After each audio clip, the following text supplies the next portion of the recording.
인생을 살아가면서 누구에게나 업앤다운의 시기가 있죠. 제발 내일이 오지 않길 바라며 잠자리에 들고 눈뜨기 힘든 아침, 모든 나의 현실이 전부 꿈이길 바라며 몸도 지치고 너무 힘들어, 정말 너무 힘들어서 울 힘조차 없는 그런 때 말이에요.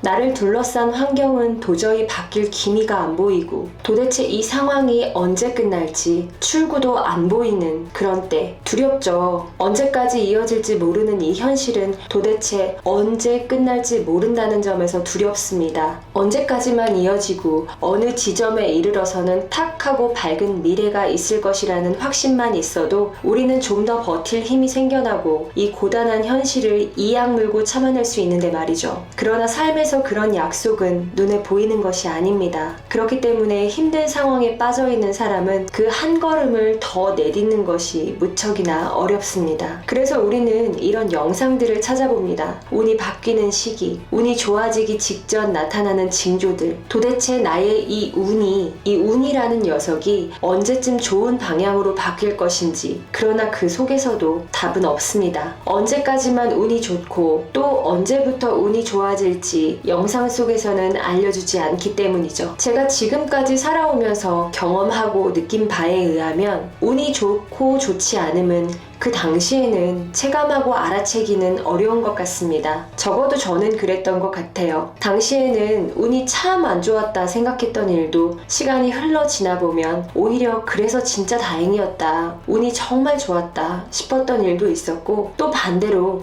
난 운이 참 좋아 라며 넘겼던 사건도 시간이 지나 보면 오히려 그렇게 생각하면서 너무 안일해져서 문제가 되었다든지 그렇게 참 운이 없었던 일이 되기도 합니다. 그러니 인생이라는 필름을 다 펼쳐놓고 보았을 때 운이 어떻게 좋아지기 시작했었는지를 살펴보세요. 저는 16년 동안 웨딩 플래너로 일을 해오고 있는데요. 30대, 남들은 가장 왕성하게 일할 때 그런 생각을 한 적이 있어요. 그때가 아마 제가 이 분야에서 일해온 지 8, 9년쯤 가까이 된 시기 같아요. 제 회사를 한답시고 자신있게 런칭했는데 사무실 임대료 내고 직원 월급 주고 나면 그냥 근근히 살아갈 수 있을 정도의 수입만 있었을 때죠. 오히려 회사에서 급여를 받았을 때보다 수입이 더 적었습니다. 그리고 이 일의 특성상 비수기에는 수익이 확 줄어서 그것마저 걱정해야 할 때가 있었습니다. 직원 월급에, 임대료에, 각종 세금에, 공과금에 카드를 돌려막기 한 적도 많았고요. 매일 아침 눈 뜨지 말았으면 좋겠다 생각했던 그런 때가 있었습니다. 이런저런 생각을 하다가 어떤 플래너들은 어떤 계기로 갑자기 빵 떠서 엄청 스타 플래너로 회자되고 능력 있는 사람으로 보여지고 또 유명세도 생겨나서 일도 막 많이 하는데 나는 왜 이렇게 열심히 해도 이름이 없을까? 사람들은 왜 몰라줄까? 그런 생각을 했던 적이 있었어요. 그 당시에 저는 고객이 엄청 많진 않았어도 오랫동안 일을 해왔으니까 꾸준히 조금씩은 찾아주고 있는 상태였고 저 나름으로는 제 스타일링에 자부심이 있었어요. 그래서 이름이 알려진 플래너들이 부럽기도 했지만 속으로는 요즘 신랑 신부들은 뭘 좀 모르네,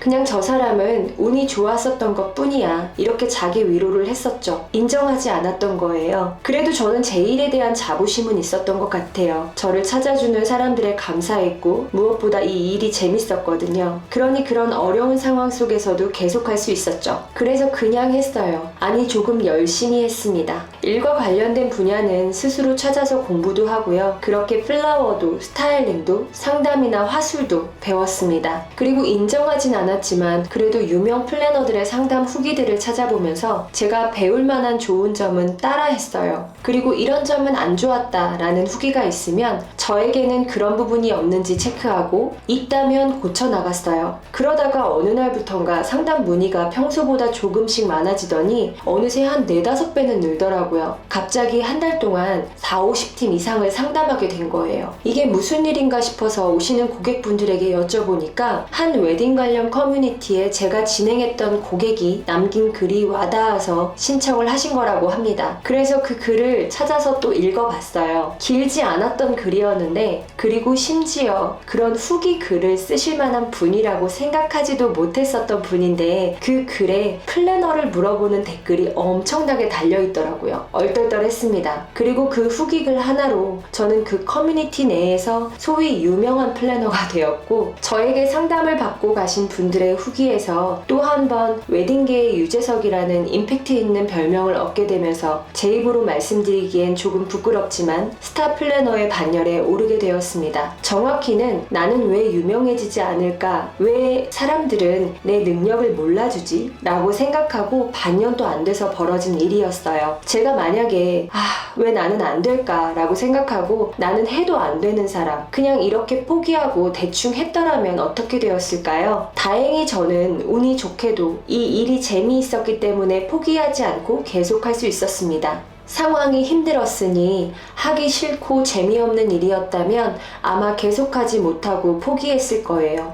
여기서 제가 말씀드리고 싶은 점은 운이 좋아지고 싶다면 자기가 좋아하고 재밌어 하는 일을 선택하고 지금 당장 현실이 힘들고 상황이 내가 원하는 대로 만족스럽게 돌아가지 않더라도 지금까지 해왔던 것처럼 재밌게 계속 해보시라는 거예요. 그러면 그 운이라는 녀석이 그렇게 생각지도 못한 곳에서 팍 하고 터지게 됩니다. 만약에 지금 여러분이 그냥 재밌지도 않고 즐겁지도 않은 그저 그런 일을 하고 있어요. 상황은 너무나 힘들고 그렇다고 생계가 있는데 그 일을 바로 바꿀 수 있는 게 아니잖아요. 그러면 하고 있는 그 일 속에서도 그래도 작은 부분 자신이 재미있어 할 만한 요소를 찾아보시던지 아니면 좋아하고 재미있어 할 만한 취미나 부업 같은 것을 시작해보세요. 지금 당장 무언가 성과가 나지 않아도 내가 재미있음으로 인해서 계속하고 싶은 그런 것들이요. 운을 좋아지게 하는 징조가 되어줄 거예요. 중국어에서 위기라는 한자는 위험과 기회를 함께 담고 있다고 합니다. 운이 좋지 않다. 즉 위기 안에 내포된 기회는 위기 안에서 더욱 발현될 수 있는 것입니다. 우리가 알고 있는 세계적으로 성공한 수많은 사람들은 위기 속에서 자신만의 기회를 찾아 성공한 것입니다. 그들은 그런 위기들로 인해 더욱 열심히 할 수 있었고 성공할 수 있었다고 하나같이 어려웠던 환경들이 운이 좋았다고 말합니다. 그러니 여러분들도 지금 당장 운이 좋지 않아 힘들다면 그것을 기회로 만들어 운이 좋아지는 징조로 꼭 만들어 보셨으면 합니다.